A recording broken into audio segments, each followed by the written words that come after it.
하나님 말씀 보겠습니다. 하나님 말씀은 창세기 8장 20절에서 22절 말씀입니다.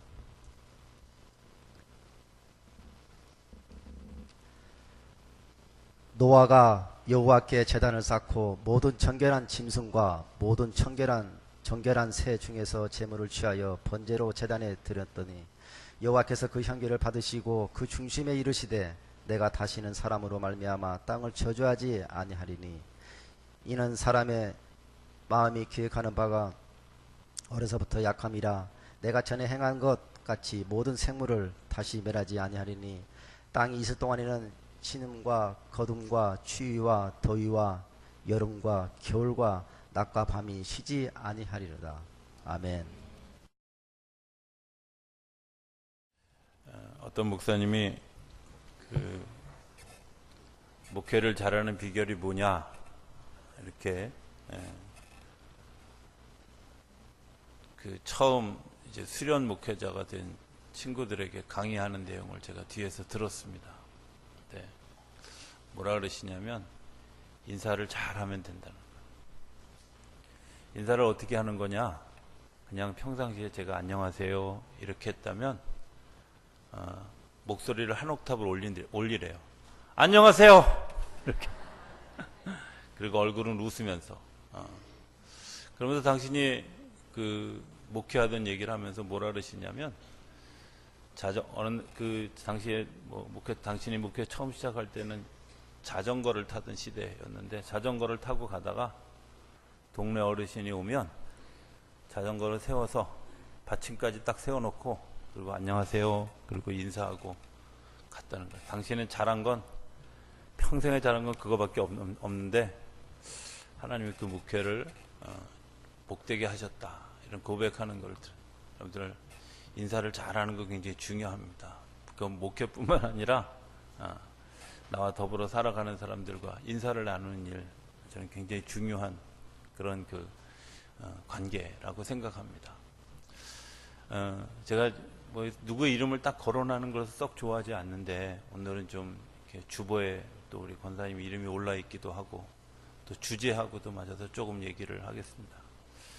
사실은 제가 우리 교회에서 이런 경우에 기도를 할 수밖에 없는 첫 번째 경우는 정말 큰 아픔을 겪고 또 병들었던 경험이 있는 분들은 그 회복이 되기까지 정말 그 기도를 쉬지 않을 수밖에 없는 그렇다고 뭐 아프진 마세요. 목사님 나를 기도해 주길 원해서 아프진 마시고 근데 이제 특별히 그분 중에 한 분이 우리 양정옥 권사님입니다. 또 오늘 생일이라고 그 애찬 대접한다고 해서 제가 언뜻 생각이 우리 양 권사님이 권사 취임식 다음날 그날인가요? 이렇게 병이 발병이 돼서 긴 투병 생활을 그리고 늘 이제 병원에 진단을 받으러 갈 때마다 기도해 달라고 저희 목양실에 찾아와서 기도 요청을 하고 그리고 꼭 갔다 와서 보고합니다. 목사님 전과동입니다. 좋아졌습니다. 이런 고백을 들을 때마다 얼마나 감사한지 우리 권사님이 새로운 삶을 살아간다. 제가 그때 아플 때가 제 기억에 50세가 됐다는 나머지 50년을 하나님이 복되게 살아가기 위해서 권사님이 세우시는 거니까 잘 견딥시다. 그렇게 기도하면서 말씀드렸던 기억이 있는데 우리 권사님이 잘 앞으로도 46년을 잘 승리하며 살 수 있게 되기를 주님으로 축복합니다. 예. 굉장히 귀한 일이라고 생각해요. 그죠? 새롭게 산다는 거. 이제 두 번째 제가 기도하게 되는 경우는 억지로 그 일을 맡겨놓은 경우죠.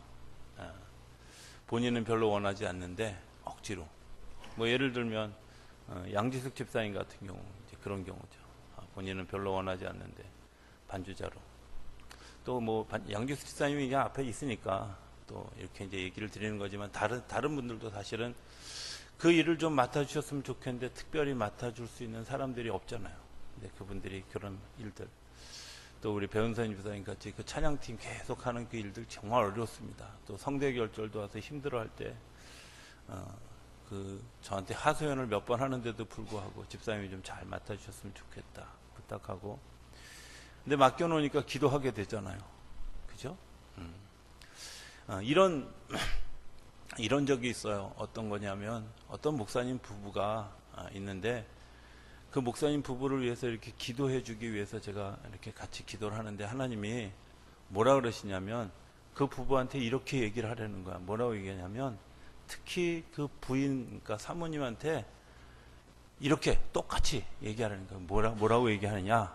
그랬더니 그 사모님 손을 꼭 잡고, 하나님도 이 남자와 당신이 그렇게 오래 살 줄 몰랐다고 그렇게 얘기하라는 거야. 이 천하의 충격적인 얘기잖아요. 남편 욕하는 얘기지. 근데요, 그 얘기를 딱 했더니 남편 목사님이 막 배를 떼굴떼굴 굴면서 웃는 거야. 맞다는 거죠. 그런데 그때 그 하나님의 그 해학적인 말이 얼마나 제가 마음에 와닿는지. 그렇잖아요.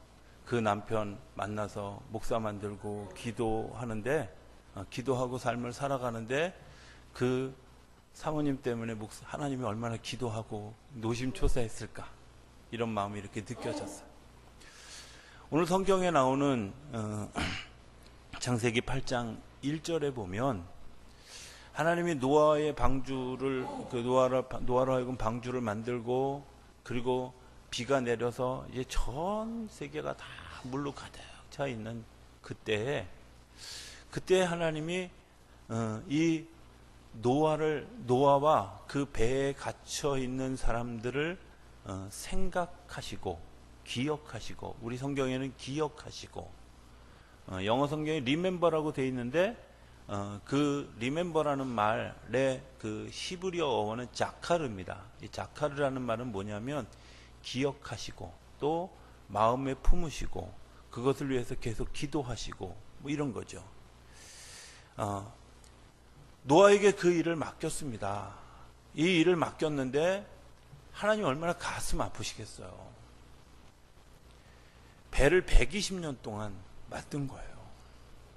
그리고 그 정말 아주 정말 절망스러운 그런 그 상황 가운데 이력판주 배 한편에 완전히 기대어 가지고 이 세상에 인류의 모든 것이 다 달려있는 그런 그 상황이 되어지고, 그런데 그 상황 가운데 있을 때 하나님이 그 사건을 그냥 버려두는 것이 아니라 하나님이 그거 자카를 하셨다는 거예요. 기억하셨다.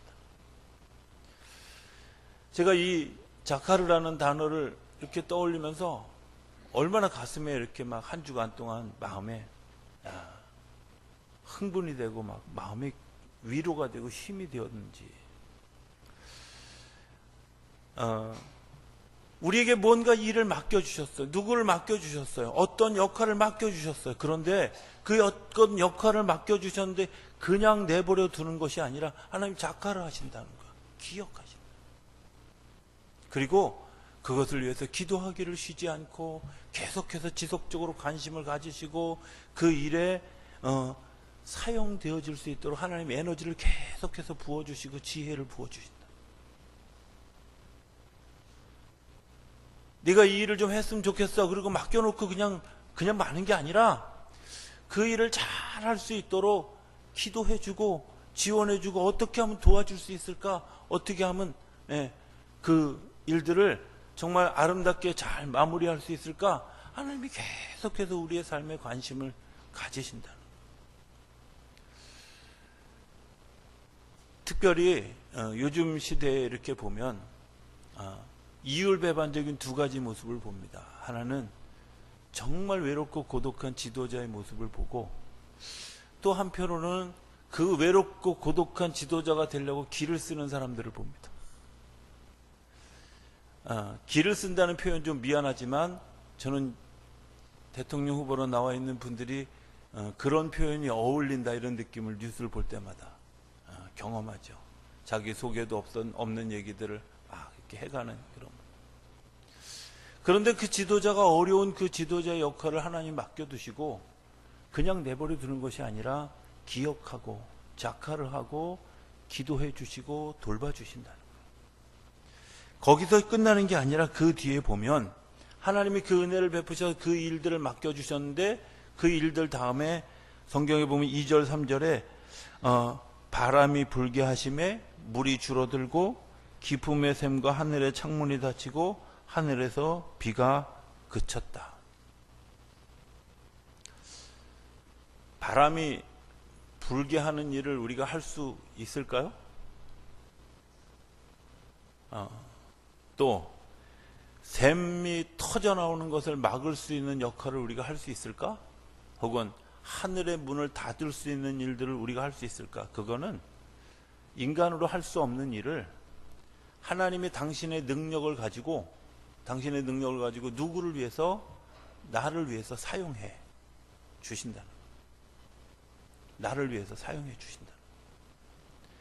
하나님의 능력을, 하나님이 가지고 있는 힘을, 하나님만 하실 수 있는 일들을 누구를, 당신이 그 일을 맡기시고 그 일 때문에 고통당하고 어려워하는, 그리고 그 일을 순종하고 믿음으로 잘 가려고 하는 그 사람을 위해서 하나님의 능력을 사용하신다. 하나님의 능력을. 제가 이 한 주간 동안 왜 그렇게 바빴는지 막 바삐 움직이다가 설교 준비 마무리를 못했어요. 어제 저녁에도 막 급하게 이제 집에 들어가서 뭐라 그랬냐면 내일 새벽 예배 끝나고 마무리해야지 뭐. 그러고 잤어요. 근데 아침에 일어났는데 응급 상황이 생겼어. 그래가지고 막 병원 갔다 오고 막 왔다 갔다 하다가 교회 9시에 들어왔어요. 근데 제가 순간적으로 어떤 마음이 들었냐면, 야, 큰일 났다. 근데 정말 놀라운 건 하나님이 그 다급하게 움직이는 그 상황 가운데서도 하나님이 계속해서 말씀을 부어주시는 은혜를 경험합니다. 작하라 하시는. 우리를 그냥 내버려 두시지 않고 계속해서 지키시고 하나님의 능력을 우리 안에 부어주신다는 거예요. 하나님의 능력으로 우리를 이끌고 가신다는 거예요. 하나님이 당신의 능력을 나를 위해 사용하신다. 저는 이 단어를 생각하면서 이런 걸 느껴요. 이게 감동이구나. 그렇죠?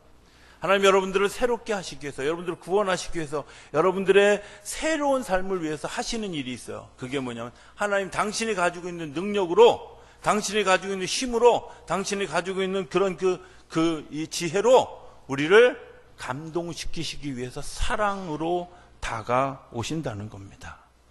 이것 때문에 우리가 경험하는 게 뭐예요? 새로운 삶이에요. 중생이죠.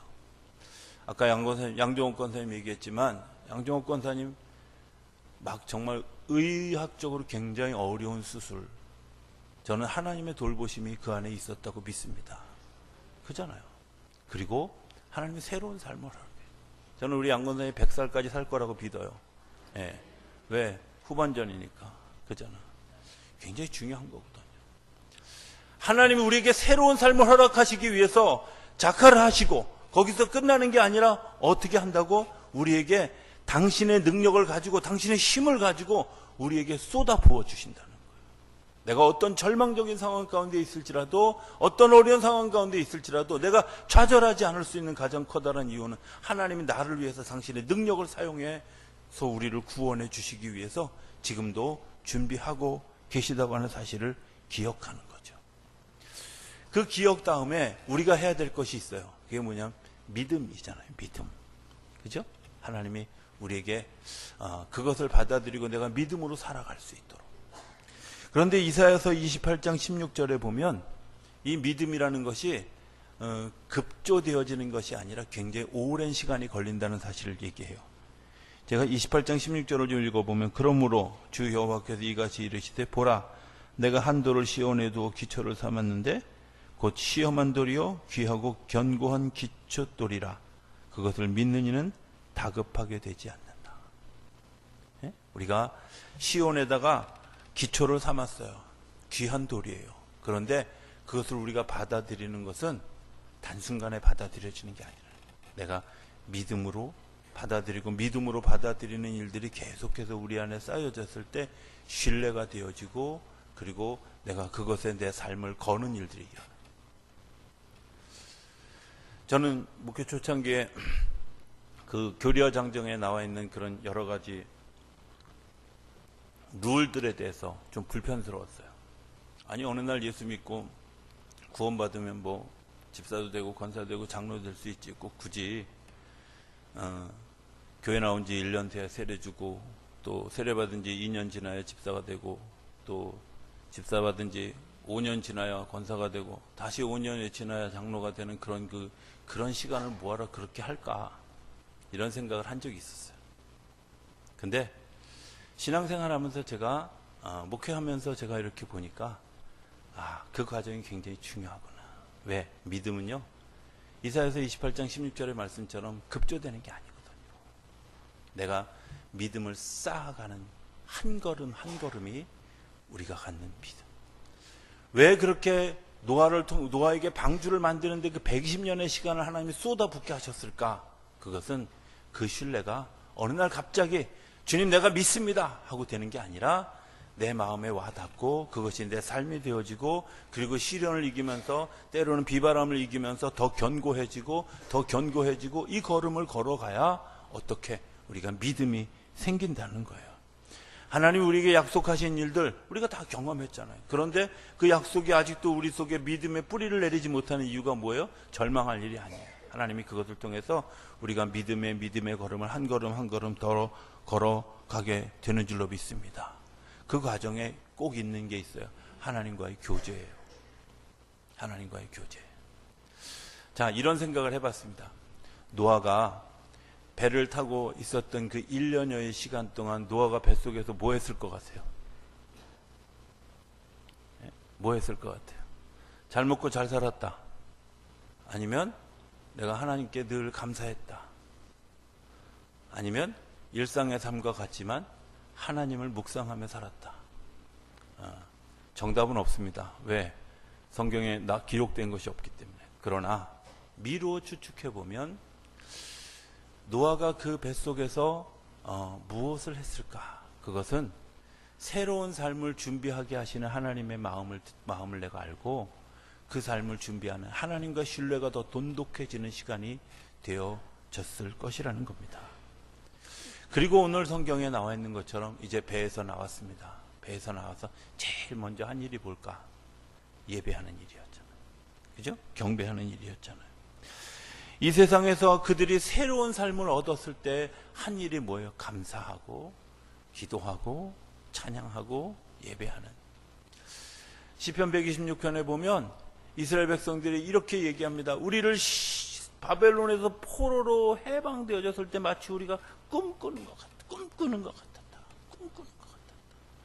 여러분들 그런 마음 아십니까? 꿈꾸는 것 같아. 야, 이거 진짜야. 막 이런 일이 있어. 우와, 너무 행복해. 여러분들 그런 일, 그게 이스라엘 백성들이 바벨론에서 정말 영원히 내가 그 땅에 포로로 살아갈 수밖에 없을 것 같았던 그 땅에서 내가 다시 이스라엘 내 고향으로 돌아오게 되어졌다고 하는 그 사실이 이스라엘 백성들이 믿기지 않는 거야. 그 그발강가에서 소리내지 못하고 그냥 흘쩍이면서 불렀던 그 찬송, 내가 정말 이 언어도 제대로 표현하지 못하고 드려졌던 그런 그 기도, 이런 기도가 드디어 결실을 맺어서 하나님이 우리를 정말 해방될 조건이 아닌데도 불구하고 해방시켜 주셔서 우리가 다시 돌아가게 되어졌다고 하는 그 사건을 이야기하면서 우리가 마치 꿈꾸는 것 같았다고. 이런 기쁨을 누렸을 때 그들이 드리는 예배가 어떤 예배였을까요? 오늘 우리가 드리는 예배처럼 그런 예배였을까? 아니면 정말 감사해서 눈물이 나고 콧물이 나도 의뢰 그려려니 하고 그냥 생각하는 그런. 저는 우리가 예배를 생각하면서 그런 생각을 하게 될 때가 많이 있습니다. 정말 우리가 첫 번에 내가 구원받은 그 감격으로 드렸던 그 예배가 지금 오늘도 우리가 드려지고 있는가? 내가 하나님을 처음 만났을 때 드려졌던 그 예배를 지금도 드려지고 있는가? 내가 정말 그 예배를 그런 마음으로 예배를 기다리고 예배를 준비하며 그런 마음으로 드리고 있는가? 이런 질문을 하게 되죠. 하나님이 변한 게 아니라요, 어쩜 우리가 변했어요. 하나님의 마음이 변심한 것이 아니라 어쩜 우리의 마음이 변심했어요. 우리는 종종 얘기합니다. 환경이 변했다고. 그렇습니까? 환경이 변한 게 아니라 사람이 변했습니다. 노아의 첫 번째 행동, 그것은 감사하는 예배였습니다. 감사함이 없는 예배는 사실 기대도 없습니다. 감사함으로 드려질 때 예배는 기대가 있어요. 어떤 기대? 하나님이 나를 감격하게 하신 이 감격 때문에 내가 알지 못하는 사이에 하나님이 하시는 일을 보게 되죠. 하나님이 하실 역사를 보게 되죠. 그런데 우리 예배 속에 중요한 단어 하나, 감사라는 작은 단어 하나가 빠진 것 때문에 우리의 예배가 역동성 있는 예배가 아니라, 살아있는 예배가 아니라 죽은 예배를 드리게 된다는 거예요. 감사하며. 이런 생각을 해봤습니다. 신약 성경에 보면 예수님이 예루살렘 성전에 들어가셔서 그 장사하는 사람들을 다 내어 쫓으면서 이렇게 얘기하십니다. 내 집은 만민이 기도하는 집이다. 장사하는 집으로 바꾸지 말아라 하고 그들을 내어 쫓는 얘기가 나옵니다. 이 사건이 생기기 전까지 어떤 일들이 있었을까? 어떤 일들이 있었을까? 이스라엘 백성들은 예루살렘 성전에서만 예배를 드려야 된다고 생각을 했어요. 예루살렘 성전은 우리가 성지순례 가본 분들은 아시지만 약 2000m 가까운 데는 높은 동네에 있어요. 예루살렘에 사는 사람들은 다르지만 먼 동네, 갈릴리나 혹은 사해 밑에 쪽에 에일라 쪽에 이쪽에 살아가는 사람들, 이런 사람들이 예루살렘 성전에 가서 예배를 드리기 위해서 내가 이번에는 흠없는 소를 드려야지. 그리고 그 소를 끌고 어디서부터? 자기 고향에서부터 데리고 오는 거야. 이해되세요? 고지는 높아요. 예루살렘 지금처럼 차가 올라갈 수 있는 데가 아니에요. 근데 어떤 사람은 비둘기 2마리를 안고, 어떤 사람은 양을 안고, 어떤 사람은 제물을 드릴 그런 이 소를 가지고, 그리고 그 예루살렘 성전을 향해서 왔어요. 그런데 어떤 사람이 아이디어를 낸 거야. 그러면 우리 이렇게 합시다. 이렇게 하면 좋겠습니다. 그래서 예루살렘 주변에 목장에서 양도 키우고 소도 키우고 비둘기도 키우고 이렇게 해가지고 성전에 들어가는 사람들이 그런 수고를 겪지 않고 와서 그것을 돈으로 바꾸어서 예배를 드릴 수 있도록 장소를 제공해 줬어요. 여러분들 감사할까요? 감사할까요? 얼마나 감사하겠어요. 전 그런 감격이 없을 거라고 생각해요. 이야, 획기적이다. 너무 감사하다. 너무 놀랍다. 근데요, 그게 1년, 2년 지나가면서 2가지 마음이 드는 거예요. 예배 드리는 사람의 마음도, 그 처음에 그것을 봉사했던 사람도, 내가 이렇게 대가를 치렀는데 대가는 좀 받아야 되지 않겠어? 그렇게 수고한 대가를 자기들이 받기 시작했어요.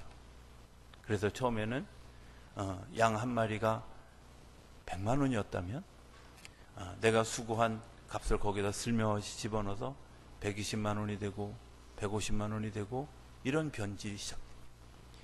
예배를 드리는 사람도 그런 감사가 사라졌어요. 왜? 어차피 내 돈 주고 내가 내 값을 치르면서 드리는 건데 뭐가 감사해?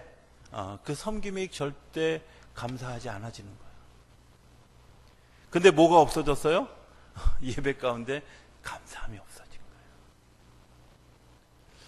베풀어 주신 하나님의 은혜가 감사함도 없어졌지만 뭐가 없어져? 더불어서 사람들에 대한 감사도, 그 사람들의 마음이 어떤 마음? 기도하는 마음이 아니라 장사하는 마음으로, 서로 이윤을 나누는 마음으로 사라졌어요. 변질되어졌어요. 여기서 끝나면 괜찮은데 더 변질되는 사건이 생겨요. 로마가 쳐들어오면서 그 성전세를 이용하면서 우리가 10% 받아야 되겠다 이러면서 그 세금만 50%가 되는 기현상이 생긴 거예요. 100만 원짜리 양을 150만 원을 주고 사야 되는, 이윤까지 계산하면 200만 원을 주고 사야 되는 그런 사태가 생기게 돼요. 교회 안에 들어오는 장사하는 사람들이 그 안에 들어올 때 어떤 마음 가지고 들어오겠어요? 오늘은 몇 마리 팔고 내가 얼마나 많은 수익을 올릴까 생각하고 성전에 오르는 거예요. 예배를 드리는 사람은 어떤, 이거 얼마나 깎아서 내가 조금 더 알뜰하게 예배를 드릴 수, 이런 마음이 들기 시작합니다. 감사함이 있겠어요? 거기에 감격이 있겠습니까? 거기에 예배의 기쁨이 있겠습니까? 그러니까 이사야 선지자를 통해서 하나님이 하신 말씀이, 너희가 뭐만 밟는다고 마당만 밟는가? 그냥 예배 드린다고 형식적으로 왔는데 어떻게 내가 마당만 밟고 성소로 지성소로 들어갈 생각은 없는 거야. 하나님이 주시는 진설병을 먹는 것도 아니고, 기도를 하는 것도 아니고, 하나님 빛이 되는 사명을 가지고 살아가는 것도 아니고, 하나님이 주시는 매일매일 주시는 만나를 경험하는 것도 아니고요. 하나님의 기적을 경험할 수 없어요. 기적이 사라진 예배, 하나님의 임재가 사라진 예배를 우리가 드리는 그런 요소는 뭐가 빠졌다? 감사가 빠진. 첫 예배, 배에서 내려와서 드렸던, 노아에 드렸던 첫 예배가 어떤 예배였을까? 전 상상해 봅니다. 이야, 내가 1년 만에 드디어 배에서 내렸어. 저는 더 감격스러울 거예요. 왜? 제가 배멀미가 심하거든요. 하나님, 저를 구원하시되 절대 노아의 배처럼 구원하지 마세요. 제가 기도해요. 1년 동안 배멀미할 생각하니까 끔찍해. 근데요, 배멀미 아니더라도 그 배에서 1년을 있었어. 얼마나 감사합니다. 온 땅이 물로 변했던 땅이 다시 무트로 변해져서 그 무트에 내려지는 그 감격, 그 기쁨, 그 기쁨으로 드려진 그 예배가 얼마나 놀라운 예배였겠어요. 감사하는 예배였겠어요. 얼마나 감격하는 예배였겠어요. 그 감격하는 예배를 드려요. 하나님 감사합니다. 근데 하나님이요, 그 감사함을 드리는 그 마음을 바라보면서 21절에 뭐라고 해요? 21절 한번 띄워봐 주시죠. 예, 여호와께서 그 향기를 받으시고 중심에 이르시되 내가 다시는 사람으로 말미암아 땅을 저주하지 않을 거다 그랬는데, 이는 사람의 마음이 계획하는 뭐가 어려서부터 악함이라 내가 전에 행한 것 같이 모든 생물을 다시 멸하지 아니하리니. 여기 굉장히 중요한 얘기예요. 사람의 마음이 계획하는 바가 어려서부터 악하다는 거예요. 뭘 알아요? 우리가 변질될 거 다 알아요. 그럼에도 불구하고 하나님은 하나님의 능력을 가지고 우리에게 약속하시는 거예요. 내가 다시는 멸하지 않을 거다. 내가 너희를 다시 멸하지 않을. 저는 이렇게 아주 간단하게 단어로 바꿔서 얘기하면 이런 겁니다. 우리가 변질될 약속을 하나님 앞에 드리는데도 불구하고 하나님의 변하지 않을 약속으로 그 약속을 보증해 주는 거예요. 우리가 오늘 지금 이 시간 내가 주님 결심합니다. 내가 다시는 그런 짓 하지 않겠습니다. 돌아서면 잊어버려요. 그거 다 알아. 왜? 어려서부터 우리가 악한 거예요. 연약한 거예요. 부족한 거야. 하나님이 다 아셔요. 그럼에도 불구하고 하나님이 뭘로 우리를 보증해 주시냐면, 당신이 가지고 있는 그 능력으로, 그 약속으로 우리랑 언약해 주셔서 그거 보증해 주시는 거예요. 그래, 알아. 믿어주는 거예요. 신뢰해 주는 거예요. 기다려 주시는 거예요. 그리고 우리가 그 일을 끝내 할 수 있도록 계속해서 끊임없이 은혜를 베풀어 주셔요. 새로운 삶은 어떤 삶이냐? 새로 시작하는 삶이 아니라 하나님께서 나를 사랑해 주신 것을 내가 기억하는 삶입니다. 그 삶이 시작되어지면 하나님이 내가 넘어졌을 때도 버리시지 않고 지금도 붙들어 주시는 것이 기억되고, 지금도 나를 인도해 주시는 것이 기억되고, 지금도 나를 손잡아 주시는 것이 아니, 내가 정말 절망 가운데 있을 때도 하나님이 나를 다시 일으켜 세우시는 놀라운 역사가 있다는 사실을 기억하게 되는 거죠. 변화된 삶은 새로운 옷을 입는 것이 아니라 새로운 옷을 입혀주시는 하나님과 만나는 겁니다. 새로운 신발을 신는 것이 아니라 새로운 신발을 신겨주시는 하나님의 능력을 힘입는 겁니다. 그러면 하나님이 우리의 삶을 새롭게 이끌어가요. 우리는 여전히 속이 변하지 않았어요. 그래서 여전히 우리의 본성은 창세기 9장에 나옵니다마는 노아가 그렇게 은혜를 받고 그런 역사를 경험했는데도 불구하고 노아의 삶이 변질되는 경험이,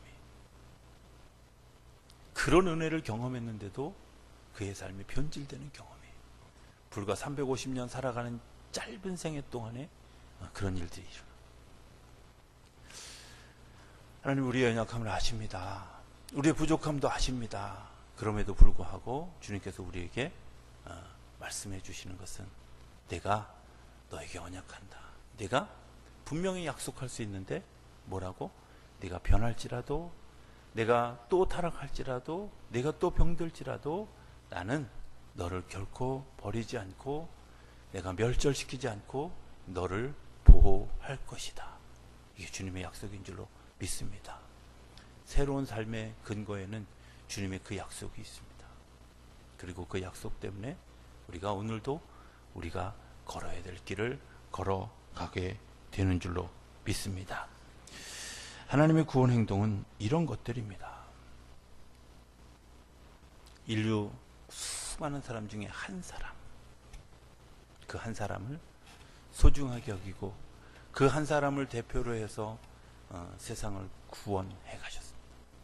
그걸 의인이라고 얘기하는데 의로워서 의인이 아니라 하나님의 뜻을 아는 사람, 하나님의 마음을 아는 사람, 하나님의 계획을 아는 사람. 어떤 사람이 세상을 변화시킬 수 있을까? 하나님의 마음을 아는 사람입니다. 그리고 그 하나님의 마음을 따라가는 사람들입니다. 그래서 이 뒤에 보면 창세기 12장에 보면 하나님이 아브라함을 부릅니다. 예고편처럼 잠깐 얘기하면 아브라함의 인생이 성공한 인생일까? 세상적인 기준으로 보면 아브라함은 결코 성공한 인생 아닙니다. 목사님 무슨 소리예요? 제가 예를 들어볼까요? 아브라함이 부자였을까요? 부자였을까요? 예, 부자였습니다. 굉장한 부자였습니다. 우상 숭배, 우상 만드는 장사는요, 아무나 하는 게 아니에요. 아무나 하는 게 아니에요. 그건 부자가 하는 일이야. 그리고 부자가 되는 일이야. 상식적으로 생각해 보세요. 부적을 만드는 사람이 부자가 아니면 못 만들어요. 왜? 예. 어떤 분들, 이런 분들이 있어요.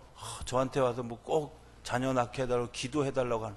왜 저한테만 자꾸 그래요? 그럼, 목사님 아들, 딸 다 낳았잖아요. 그게 세상의 이치예요. 예, 세상의 사람들이 생각하는 이론이에요. 한번 생각해 보세요. 부족을 만들고 우상숭배를 만드는 사람 굉장한 부자였어요. 실제로도 부자였어요. 근데 그 부자였던 아브라함이 마지막에 남은 재산이 뭔지 아세요? 자기 아내 사례를 묻었던 그 무덤만큼의 땅밖에 가진 게 없었어요. 망했을까요? 안 망했을까요? 세상적으로 보면 이렇게 망한 사람이 없어요. 그런데 하나님이 그 사람을 뭐라고 얘기해? 믿음의 조상이라고. 그럼 아브라함이 받은 축복이 뭐예요? 하나님과 동행하는 복이에요. 하나님의 마음을 아는 복이에요. 하나님의 계획을 아는 복이에요. 그리고 하나님의 계획을 따라 살아갔던 그 믿음의 여정이 그를 하나님의 나라의 백성으로 삼아주신 하나님의 복이 있다는 거예요. 저는 우리 성도님들이 그런 하나님의 나라의 복을 누리는 그런 믿음의 사람들이 되어줄 수 있게 되길 바랍니다. 아브라함이 이 땅에 살면서 그런 가난하게 살았을까? 아니에요. 부자로 살았어요. 사는데 부족해서 굶었다는 말 한마디도 없고요. 늘 남에게 대접할 수 있는 풍성함이 있었고요. 남을 구할 수 있는 그런 힘이 있었고 그런 은혜와 능력이 있었어요. 믿음으로 사는 사람들에게 그런 능력이 있는 줄로 믿습니다. 돌볼 수 있는 능력, 구원할 수 있는 능력, 그리고 베풀 수 있는 능력, 대접할 수 있는 능력, 환대할 수 있는 능력이 있는 줄로 믿습니다. 그 믿음을 가지고 살아가는 거죠. 하나님이 한 사람을 통해서 그 일들을 변해요. 저는 그 한 사람이 오늘 이곳에서 예배하는 저와 여러분들이 되어줄 수 있게 되기를 주의로 축복합니다. 하나님 우리를 새로운 삶으로 인도하시면서 내가 너와 관계한다. 내가 너를 위해서 기도한다. 내가 너를 작가를 한다. 그리고 내가 내 능력을 동원해서 너의 삶을 도와주리라. 너의 삶을 이끌어주리라. 내가 너와 함께한다. 너는 예배할 때 감사함으로 예배해라. 그리고 나와 교제하자. 그곳에서 내가 너에게 내 능력을 너를 위해서 지금도 끊임없이 사용하고 있는 것을 보여주겠다. 그것이 주님께서 오늘 우리에게 주시는 새로운 삶인 줄로 믿습니다.